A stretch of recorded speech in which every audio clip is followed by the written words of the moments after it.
Jay, what are you making the psyches, the fragile nature of kickers? What are you making of what we're seeing now in the first month? Well, I don't know that I'd go and say fragile nature of kickers, but I do think that you're right in the analogies that you put forth, and that you do have there's a mental aspect to it. And you think about like Mitch Williams and how great he was as a closer, and that's the position that I always equate kicking to, as being a closer. Because you sit there all game and you wait for your team, and everybody's out there playing and working hard, and you have to come in, and you have to come in clutch moments, and you have to come through for your team. And it is a mental grind. And I think, and I put it forth this yesterday, that when you move the extra point and you moved it back, even though it's a 33-yard field goal and you should make that 90 to 95% of the time, it's still an extra point. So there's an expectation of perfection attached to that extra point. And what it used to be was like an in-game practice. You go out there, you kick an extra point, you didn't have to think, and you hit it right on the head, Colin, when you were talking about not thinking. Because a pitcher, when they go out there, I talk to a lot of the pitchers, and we play golf, and they talk about when they're their best, they're just throwing. They're playing catch. They're not throwing hard. They're not thinking about mechanics. And kicking's the same way. When you're kicking well and you're making field goals, you're not going out there thinking about your mechanics. You're going out there and you're just kicking. And I think what's happened is, and what we'll see is that because the extra point is no longer a given, and you do have to think about form, and you do have to worry about results. And if you miss, it's a huge deal. So there's pressure, and you don't have that in-game practice that relaxes you. I've talked to a number of guys in and out of the NFL, and they've said that's exactly what it is. That it's more of a mental grind. There's a demand for perfection still on the extra points, but that's leading to guys who aren't mentally strong having issues with it. And that's not an excuse in any way. Your job is to make the kicks. People say, well, why are kickers struggling? Well, I believe that's the reason why. Well, I have theorized that wait till the weather gets lousy. That's what I said. Absolutely. It's going to get worse, right? Way worse. Way worse. This week was the second most misses in an NFL week since 2010. And the 1 week that had more was week 15, so it was a mid-December week when you have snow and rain and all that. And, right. And you think it's a cumulative effect, pressure is.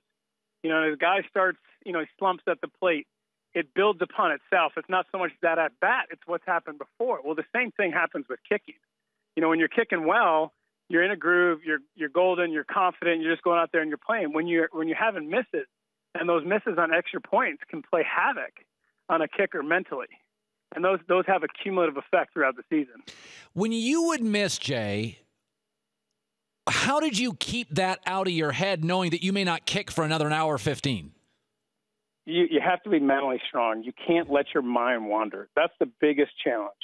You're on the sideline, and I would try to stay into the game very much, with my teammates up in front, talking to guys. Patrick Peterson always wanted me to line him up on punt returns and tell him where the punter was going to kick it to help him. And so I was always trying to stay engaged in the game as much as I could. And that helped me to not let my mind wander and think about the implications of what you're doing. If you missed or, if you need this kick for the game and for the playoffs and for your next contract or, all kinds of stuff. You have incentives that ride on these kicks. I was one year I was playing in San Francisco. I needed 2 field goals in the last game of the season, and we were not good in Arizona. And we had 4 attempts, and they didn't kick a single field goal. We went for it all 4 times because they didn't want me to get that incentive. Have you gotten any calls because of the struggles? Have you gotten any calls in the last 2 weeks? I have, but I'm working with CBS, and I'm enjoying doing college games and, being an analyst. And, I'm 40 years old now, too. So, I went up to Chicago and did that last year, and it's tough. It's tough to go in midseason. It really is. I give these guys a lot of credit who go in and try to come out and perform the very first week when you just get signed, because you have no rhythm with your snapper and with your holder, and that plays a big importance for a kicker. When you don't really understand their rhythm and how they like to sit, as you work with a guy for a whole year or 4 or 5 years, when you have continuity, you understand without any verbal cues when they're going to snap and how they're going to hold it and how they're going to snap. And there's a comfort level there, and that plays a big impact on the way guys perform. So you do contend, though, that most kickers aren't flakes, but you would admit there's a couple flaky guys out there. Yeah, for sure there are a couple flaky guys. But when you look around and you see that a lot of kickers are elected by their teammates as captains of their team. They're not electing a guy who's a flake. They're electing guys who are leaders. That's chosen by the players. When you look at you go to the NFLPA meetings, and you look at the guys who represent their teams, there's 15 to 20 kickers and punters that are there representing their teams, at the negotiating table and in collective bargaining because they respect them and they trust them. I think people do a disservice when they just, I got mad at Brian Billick on Twitter today when he came out and said, well, kickers are not football players. Well, I had over 50 tackles in my career. I scored a touchdown. I did everything in workouts for 14 years that every other guy on our team did. Running, lifting, doing everything I could. And I think that's how you earn your teammates' respect. If you're a flake and you don't work hard and you just go out and kick a ball, you're not going to get elected captain by your teammates. And I don't think that's the majority of kickers in the NFL. Does it bother you teams now want to go for two like Sean Payton? Do you take it personally?